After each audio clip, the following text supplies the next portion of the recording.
ایک شخص بیماری کی وجہ سے روزہ نہیں رکھ سکتا اور فدیہ دینے کی بھی استطاعت نہیں رکھتا، تو سب سے پہلے تو یہ غور کرنا ہے کہ جو بیماری کی وجہ سے روزہ نہیں رکھ سکتا، یہ بیماری عارضی ہے، ٹیمپریری ہے، یا ایسا مرض ہے جو موت تک پیچھا نہیں چھوڑے، جیسے کہ انتہائی بڑھاپا مرحلے میں چلا گیا تھا، وہ موت تک پیچھا نہیں چھوڑے۔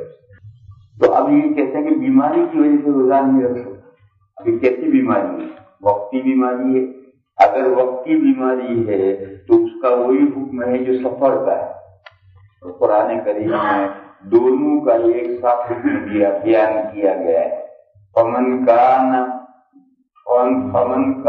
مریض، جو رمضان میں بیمار ہے، او علی سفر، یا رمضان میں سفر میں، تو دونوں کو شریعت نے یہ اجازت دی ہے کہ بیماری میں روزہ نہ رکھنا چاہے نہ رکھے، سفر میں رمضان کا روزہ نہ رکھنا چاہے نہ رکھے، مگر اسے بیماری ہٹتے ہی، سفر پورا ہوتے ہی جتنے دن روزے نہیں رکھے ہیں اتنے دن کے روزے قضا کرنے پڑتے۔ رمضان ہی میں سفر ختم ہو گئے، رمضان ہی میں بیماری ختم ہو گئی، تو رمضان کے روزے باقی ہیں، وہ چل رہے ہیں۔ پھر وہ جو 5 دن بیمار رہا یا 5 دن سفر میں رہا، وہ 5 دن گنیں گے عید کے دن کے بعد، 2 3 4 5 یہاں گنیں گے۔ اگر عید کا دن آیا ہی نہیں، اس سے پہلے مر گیا، تو وہ جو سفر میں 5 دن کے روزے گئے تھے وہ معاف، اس کی قضا نہیں۔ وہ جو بیماری میں 5 دن کے روزے نہیں رکھے تھے وہ معاف، اس کی قضا نہیں۔ اور عید کے بعد میں 3 دن پائے، دوسری تاریخ، تیسری تاریخ، چوتھی تاریخ، اور مر گیا۔ یہ جو 3 دن پائے ہیں ان 5 میں سے 3 ہی کی روزہ قضا ضروری ہے۔ بیماری میں جو 5 دن گئے تھے ان میں سے جو 3 دن پائے انہی کی 3 دن کی قضا ہے، باقی 2 دن کی قضا نہیں۔ سفر میں جو 5 دن روزے نہیں رکھے تھے ان میں سے 3 دن پائے، یہ 3 ہی دن کی قضا واجب ہے، اور نہیں قضا کی ہے تو پیچھے میت کی طرف سے فدیہ دیا جائے، باقی 5 دن میں سے 2 دن کی قضا ہے ہی نہیں، کیوں؟ اس کے دن نہیں پائے۔ فعدۃ من ایام اخر کا مفہوم یہ۔ تو بہرحال اگر یہ بیماری ایسی ہے کہ جس کی جو امید ہے کہ ہٹ جائے گی، بعض مثلا بیماری بڑی لمبی ہوتی ہے لیکن کسی وقت ہٹ بھی جاتی ہے، امید ہے۔ مثال کیا دوں؟ شوگر پیشنٹ ہے، یہ شوگر کی بیماری کبھی ختم بھی ہو جاتی ہے، اللہ کے فضل سے اچھا بھی رہتا ہے، یا ایسی کوئی اور بیماری بھی ہو سکتی ہے کہ پاسبل ہے، موقع ہے، ایسی مثالیں ہیں کہ مرنے سے پہلے وہ ہٹ جاتی۔ ایسی بیماریوں کے احکام الگ ہیں، اور ایسی بیماری ہے کہ جو موت تک پیچھا بالکل چھوڑے گی نہیں، جیسے کہ انتہائی بڑھاپا، اس کے احکام الگ ہیں، اس کے احکام الگ ہیں، سب کے احکام الگ الگ ہیں۔ ان کو بیان کرنے سے پہلے یہ سمجھنا چاہیے کہ یہ جو ڈاکٹر ہیں غیر مسلم، ان کا کوئی قول معتبر نہیں ہے دیانات میں، یعنی مسائل شرعیہ جو ہیں ان کے سلسلے میں ان کا کوئی قول معتبر نہیں۔ اسی طریقے سے مسلمان ڈاکٹر وہ جو بات کہہ رہا ہے اس سلسلے کے مسئلے شریعت کے جانتا ہے یا نہیں؟ مثلاً روزے کے سلسلے میں ایک مریض سے کہہ رہا ہے کہ تمہیں روزہ نہیں رکھنا چاہیے، وہ روزے کے سلسلے کے مسائل وہ مسلمان ڈاکٹر جانتا ہے یا نہیں؟ نہیں جانتا، وہ بھی جائز ہے، اس کا قول بھی معتبر۔ مسلمان ڈاکٹر دیندار کا مطلب یہ ہے کہ جو مسئلے بیان کر رہا ہے اس سلسلے کے مسئلے اور شریعت کے احکام کی اہمیت جانتا ہے یا نہیں؟ اس کا ہی قول معتبر ہے، دوسرے کا قول معتبر نہیں۔ مثلاً ڈاکٹر یہ کہتا ہے کہ تم رکوع سجدہ مت کرو، سجدے کے بجائے اشارہ کر کے نماز، یہ جو ڈاکٹر کہہ رہا ہے وہ نماز کو سمجھتے ہیں نہیں، سجدے کا نماز میں کیا درجہ ہے اور سجدہ کی درجہ ضروری ہے، اس کی اہمیت وہ جانتا ہے یا نہیں؟ جو نہیں جانتا وہ تو زبانی جلنے کو منع کر دے گا کہ نہیں سجدہ مت کرو، اشارہ کرو۔ لیکن یہ کہ اشارہ کرنے سے کتنا ضرر ہوگا اور کتنا نقصان ہوگا، شیطان اسے اشارہ کرنے کی اجازت ملے گی یا نہیں ملے گی، یہ مسائل جاننے والا ڈاکٹر ہے، اسی کا قول معتبر ہے، کافر کا قول معتبر نہیں۔ اور جاہل مسلمان ڈاکٹر کا جو قول معتبر، جاہل کا مطلب یہ ہے کہ جس لائن کے نماز کا مسئلہ بتا رہا ہے، روزے کے سلسلے میں بتا رہا ہے، اس سلسلے کے مسائل کو جاننے والا ہونا چاہیے، جاہل کا یہ مطلب۔ یہاں ایک سوال ہے کہ میرا ڈاکٹر جو فیملی ڈاکٹر ہے غیر مسلم ہے، ایسی صورت میں آپ کو خاص اس جزئیے میں رجوع کرنا پڑے گا کسی ایسے مسلمان ڈاکٹر کی طرف جو دین کے مسائل جانتا ہو۔ ٹھیک ہے، آپ کا جو فیملی ڈاکٹر غیر مسلم ہے آپ اسے علاج کرواتے رہیے، کو منع نہیں کرتے، لیکن آپ کا فیملی ڈاکٹر کہتا ہے کہ آپ شوگر پیشنٹ ہے، رمضان میں روزہ نہ رکھیں، یہ بات آپ اس کی نہیں مانیں۔ اس مسئلے میں آپ کو دنیا میں کوئی ٹورنٹو شہر ہی میں نہیں، دنیا میں جہاں بھی مسلمان ڈاکٹر ہو دیندار، آپ کو اس سے رجوع کرنا پڑے گا کہ میرا یہ مرض ہے اور مجھے اس حالت میں میرے لیے روزہ رکھنا نہ رکھنے کی گنجائش ہے نہیں، اور خاص اس جزئیے میں آپ کو مسلمان ڈاکٹر کی طرف رجوع کرنا پڑے گا۔ خیر، یہ میں نے اس لیے کہہ دیا کہ رات ایک دوست مجھ سے کہنے لگے ان کی شوگر 25, 26, 28 تک پہنچ جاتی، کہنے لگے کہ میرے ڈاکٹر نے مجھے سخت منع کیا تھا کہ روزہ مت رکھو، میں نے کہا ضرور رکھوں گا، اور کہا رکھ رہا ہوں اور طبیعت پہلے سے اچھی۔ تو آپ مجھے بتایا تھا کہ میرے اس کی شوگر 28 تک پہنچ جاتی ہے، اس نے کہا ڈاکٹر نے سخت منع کیا تھا کہ روزہ مت رکھتے تمہارے، میں نے ڈاکٹر سے کہا روزہ رکھوں گا چاہے مر جائے، اور کہا میرا کام 2 روزے ہو گئے اور میری طبیعت پہلے سے اچھی، اور رات میں نے دوا لیے بغیر چیک کیا تو 8 میں نے دوا بھی نہیں لی اور چیک کیا تو کہا 8 تھی میری شوگر روزہ رکھنے کی وجہ سے۔ تو یہ ڈاکٹر روزے کو ہوا بنا ڈالتے ہیں۔ میرا خود اپنا تجربہ ہے، رمضان میں شوگر کی دوا بھی کم لینی پڑتی ہے اور شوگر کنٹرول میں بھی زیادہ رہتی ہے، بلکہ روزہ تو شوگر کا ایک مستقل علاج ہے۔ اگر آپ مہینے میں 5-7 روزے رکھے، شوگر پیشنٹ اگر مہینے میں 5-7 روزے رکھے تو آدھی دوا سے زیادہ فائدہ ہے، میرا اپنا تجربہ ہے۔ اور یہ ڈاکٹر لوگوں کو دھوکہ دیتے ہیں، تم شوگر ہو سکتے ہو روزہ نہیں رکھ سکتے، تم روزہ نہیں رکھ سکتے، تم ایسا بھوکے نہیں رہ سکتے ہو، تم ایسا ہو، یہ سب غلط ہے۔ میرا اپنی ذات پر بھی تجربہ ہے اور لوگوں پر بھی تجربہ ہے، آپ کا ہی قصہ سنا رہا۔ اس لیے میں نے کہا کہ اب یہ کافر ڈاکٹر وہ کیا جانے کہ روزہ کیا ہے اور روزے کے دین میں شریعت میں اہمیت کیا ہے، کس وجہ میں روزہ نہ رکھنے کی اجازت ہے، کیا یہ بھی مان روزہ مت رکھو، شوگر پیشنٹ روزہ مت رکھو۔ اس لیے پہلے تو یہ مسئلہ سمجھ دو کہ مسائل میں کافر ڈاکٹر کا تو قول معتبر ہے ہی نہیں، مسلمان ڈاکٹر بھی اگر جاہل ہے اس کا قول معتبر نہیں۔ وہ مسلمان ڈاکٹر جو اس لائن کے مسائل جانتا ہو، نماز کے مسائل، نماز کا مسئلہ بتاتا ہے تو نماز کیا ہے، نماز میں کون سے ارکان فرض ہیں، ان کی کیا اہمیت ہے، اس سے وہ ڈاکٹر واقف ہے۔ روزے کا مسئلہ ڈاکٹر بتاتا ہے کہ روزہ کیا چیز ہے، اس کی شریعت میں کس درجہ اہمیت ہے، کون سے روزوں کا کیا درجہ ہے، روزہ نہ رکھ کر اس کا الٹرنیٹو کو اختیار کرنے کی اجازت کب ہے، یہ سب دین کے مسائل سے جو مسلمان ڈاکٹر واقف ہے اسی کا قول معتبر ہے، دوسرے کا قول معتبر نہیں۔ خیر، اس کے بعد سمجھو بیماریاں 3 قسم کی، ایک تو ہے ٹیمپرری جس کے احکام لوگ جانتے ہیں، ایک ہے لانگ ٹرم اس کے احکام لوگ نہیں جانتے، اور ایک وہ جس کا ساتھ موت پر چھوٹے گا۔ یہ 3 قسم کی بیماریاں ہیں، اعضاء بیماری کے بجائے ایک اور عذر. 3 قسم کے اعضاء ہیں، تینوں کے احکام ہیں. اگر عذر ہے بیماری وغیرہ اور بیماری کے علاوہ وغیرہ بھی عذر ہو، اگر بیماری وغیرہ عذر ہے ٹیمپریری وقتی، تو میں نے بتایا کہ ایسی صورت میں بیمار کو شریعت نے اجازت دی ہے کہ وہ رمضان میں روزہ نہ رکھنا چاہتا ہے. جیسا کہ مسافر ہو، شرعی مسافر ہو، تو شریعت نے اسے رمضان میں اجازت دی ہے کہ وہ روزہ نہ رکھنا چاہے تو نہ رکھے. شریعت نے روزہ رکھنے سے منع نہیں کیا. مسافر ہمت کر کے روزہ رکھے، بیمار ہمت کر کے روزہ رکھے، سبحان اللہ.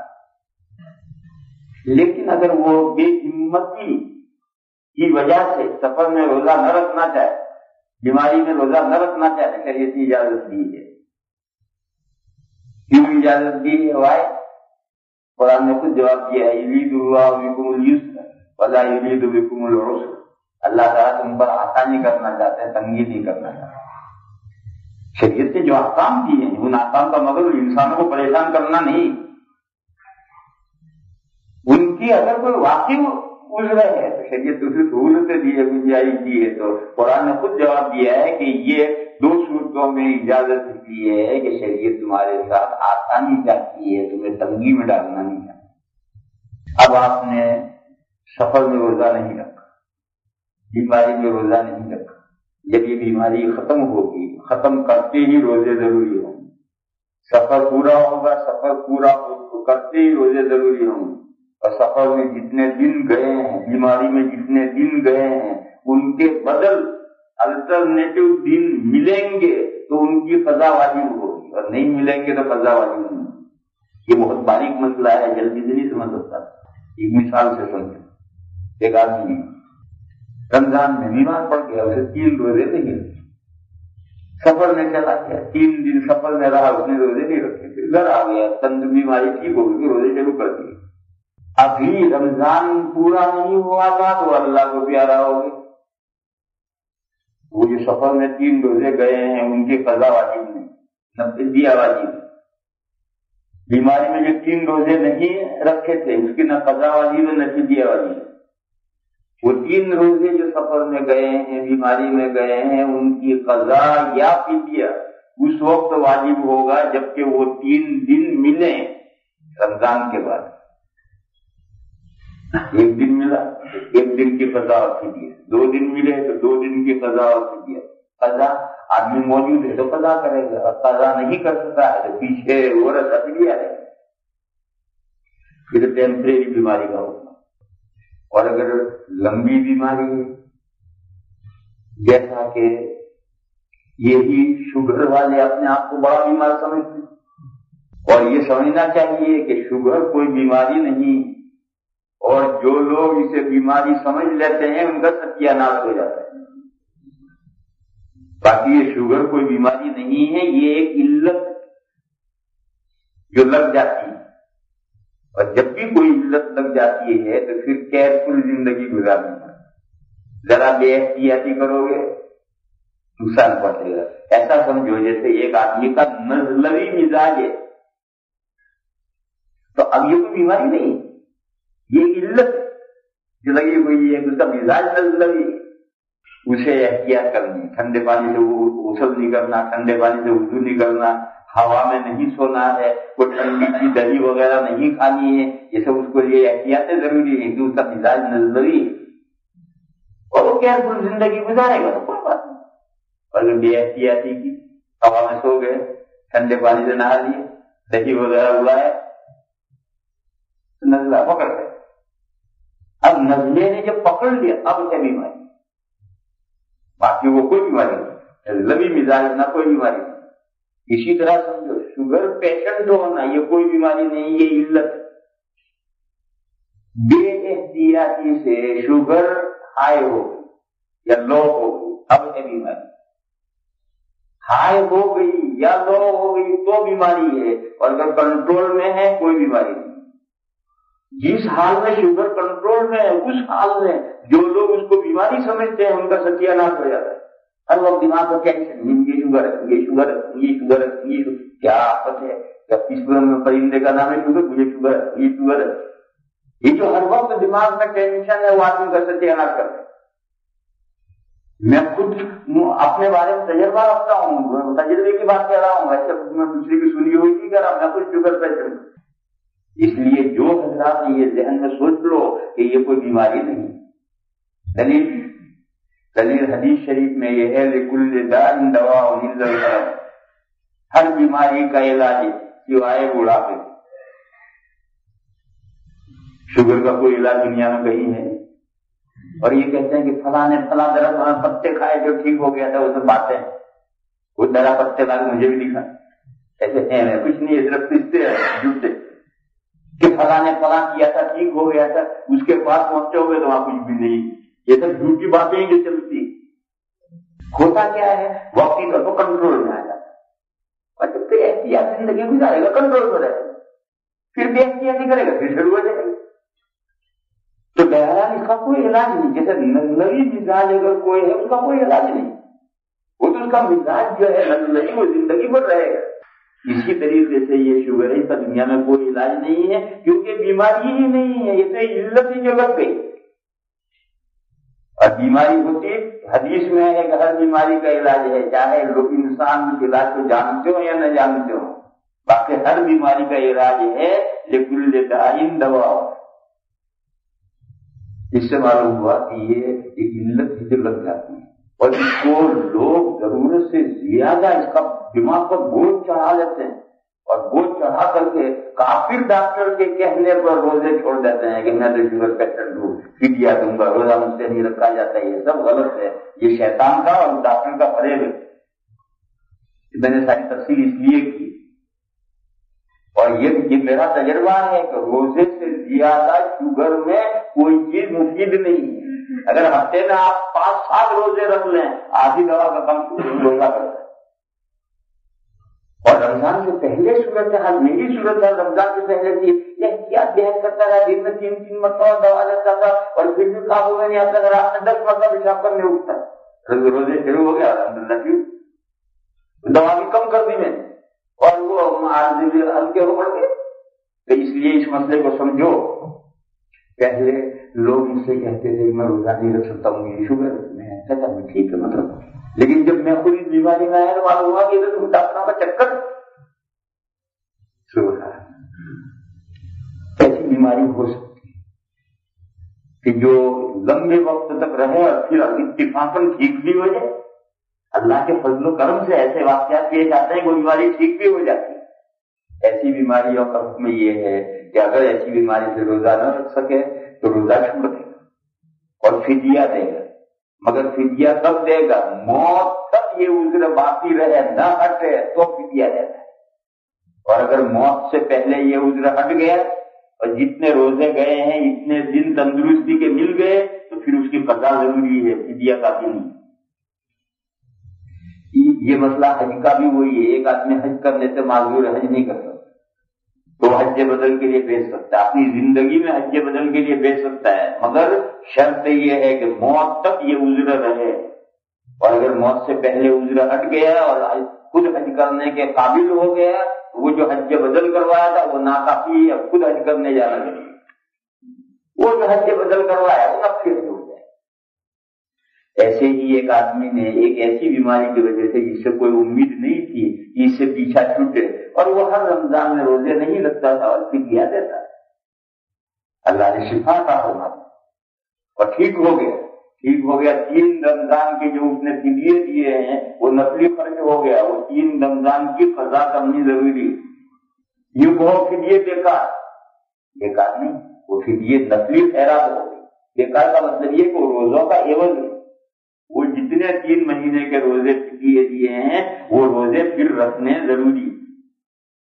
اور اگر نہیں رکھے تو مرنے کے بعد پھر دوبارہ اس کا فدیہ دینا ہوگا. اس کا فدیہ دوبارہ دینا ہوگا. کیوں؟ اس کو استطاعت ہو گئی قضا رکھنی، اور اس نے استطاعت کے بعد قضا نہیں رکھی اور مر گیا تو پھر اس کو دوبارہ فدیے دینے ہوں گے، وہ فدیے بے کر. اور ایک تیسری صورت یہ ہے کہ ایسا عذر یا ایسی بیماری ہے جس کا ساتھ موت تک رہنا ہے، وہ ہٹنا ہی نہیں ہے، جیسے کہ انتہائی بڑھاپا۔ وہ جوان ہو جائے بڑا مشکل، کوئی کشتہ کھا لے گا تو وہ خود ہی کشتہ ہو جائے گا، مرا ہو جائے گا۔ اس کا مسئلہ یہ ہے کہ وہ رمضان کے روزے نہ رکھے اور ہاتھ کے ہاتھ فدیہ دیتا ہے، ہاتھ کے ہاتھ فدیہ دیتا رہے، کیونکہ منگوزر تو ہٹنے کا ہی نہیں۔ اور اگر ہاتھ کے ہاتھ اس نے نہیں دیا ہے تو وصیت کرنی ضروری ہے، اس کے ترکے کے تہائی میں سے فدیہ دیا جائے۔ اگر وصیت نہیں کی ہے تو ورثہ کو ترکے میں سے یا اپنے جیب سے اس کا فدیہ ادا کرنا چاہیے، ضروری نہیں۔ ضروری تو کب ہے جب وہ وصیت کر کے مرے، تو اس کے 1/3 ترکے میں سے وہ فدیہ ادا کرنا ضروری ہے۔ بہرحال یہ بہت باریک مسائل ہیں، شاید آپ حضرات کے قابو میں سارے مسئلے نہ آئے ہوں، ذہن میں ڈال لو، جب ضرور پڑے پھر رجوع کی جو کچھ۔ ان کا جو سوال ہے اس کا جواب تو اتنا ہی ہے کہ اگر وہ بیمار ہے اور ایسی بیماری ہے کہ جس کی وجہ سے شرعاً فدیہ لینے کی اجازت ہے تو وہ روزہ نہیں رکھے گا، فدیہ لے گا۔ اور غربت کی وجہ سے فدیہ بھی نہیں دے سکتا تو پھر فدیہ مؤخر کرے۔ ان کا مسئلہ یہ ہے کہ آدمی غریب ہے تو فدیہ مؤخر کرے۔ اس کی مثال ہوائی جہاز میں سفر کر رہا ہے یا ریل گاڑی میں بس میں سفر کر رہا ہے، نماز پڑھنے کی کوئی شکل نہیں تو نماز مؤخر کرے، قضا کرے۔ جب پلین سے اترے گا، بس میں سے اترے گا، چاہے وقت ہو یا وقت نکل گیا اس وقت وہ نماز پڑھے۔ ایسا ہی مسئلہ یہاں ہے کہ روزہ رکھے گا، بیماری کی وجہ سے نہیں رکھ سکتا فدیہ دینے کی بھی استطاعت نہیں، مؤخر کرے گا کب تک اللہ تعالیٰ چاہتے سے اسے عنایت فرمائے اور فدیہ دینے کی اس میں استطاعت ہو جائے، اس وقت فدیہ دینا ہے۔ اور ایک روزے کے فدیے کے بقدر استطاعت ہو گئی، بس ایک روزے کا فدیہ ادا کرنا واجب۔ یہ پورے مہینے کے روزے گئے ہیں، پورے مہینے کے روزوں کا فدیہ مثال کے طور پر $100، $3.5 ایک روزے کا فدیہ سمجھو تو $100 ہاتھ میں آنے ضروری نہیں، $3.5 $4 آ گئے، ایک روزے کا فدیہ واجب ہو، 8 آ گئے، 2 کا فدیہ واجب ہو، 12 آ گئے، 3 کا فدیہ واجب ہو۔ پھر فدیہ ادا نہیں کیا، پان کھا کے ختم کر دیے، $1.5 کا پان آتا ہے، پان کھا کے وہ پیسے ختم کر دیے، کسی کو دے دیے، خرچ کر ڈالے تو فدیہ واجب لازم رہ جائے گا۔ اور پہلی صورت میں جب فدیے کی استطاعت ہی نہیں ہوئی تھی، اللہ کے نہیں پکڑا جائے گا۔ روزہ رکھنے کی استطاعت نہیں رکھتا، مطلب کو فدیہ دو، فدیے کی بھی استطاعت نہیں رکھتا، مؤخر کرو۔ جب تک استطاعت فدیہ دینے کی نہیں ہوگی، اس سے پہلے مر جائے گا تو روزہ بھی نہیں، فدیہ نہیں، اس کے لیے فدیہ نہیں، کیوں؟ اس کے بعد ذاتیت نہیں، ذات یدین ہاتھ میں کچھ ہے ہی نہیں۔ لیکن فدیے کے بقدر مال آ گیا، ایک روزے کے فدیے کے بقدر آ گیا، اب اس کا فدیہ ادا کرنا ضروری ہے۔ اب اگر یہ فدیہ نہیں ادا کرے گا، مال ادھر ادھر اڑا دے گا تو فدیہ واجب ہے۔ اس کی مثال ہے ایک آدمی کے پاس حج کے بقدر پیسہ آ گیا، حج حج فرض ہو۔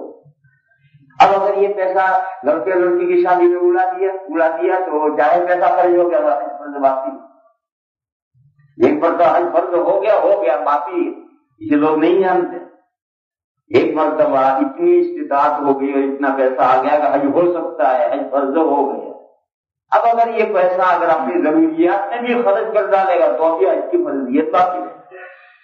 ایسے ہی جتنے روزوں کے فدیے کی استطاعت ہو گئی اتنا فدیہ واجب ہو۔ اب اگر یہ پیسے اگر اپنی ضرورت میں بھی خرچ کر ڈالے گا تو بھی اس کے اوپر فدیہ لازم رہے گا، اسے مرتے وقت وصیت کرنی ہے ورثہ کو۔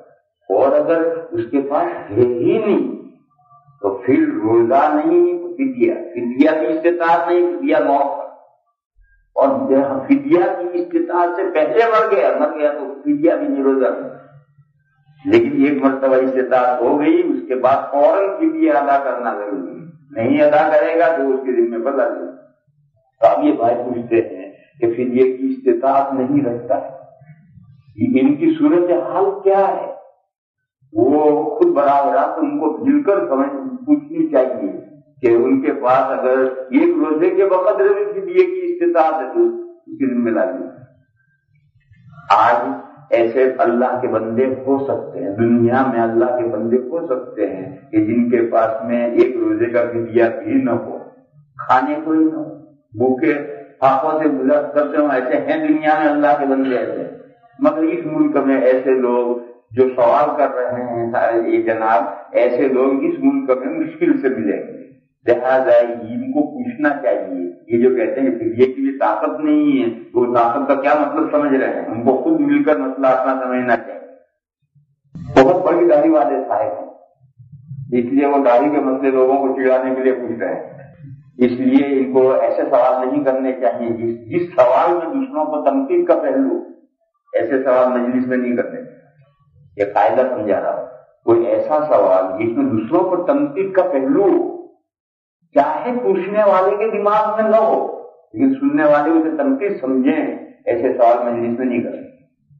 ایسے سوال ہم دوران تقریر جب مناسب موقع آئے گا تو اس کی طرف اشارہ کریں گے، اس کی بات کریں گے، باقی مجلس کے سوالات میں ایسے سوال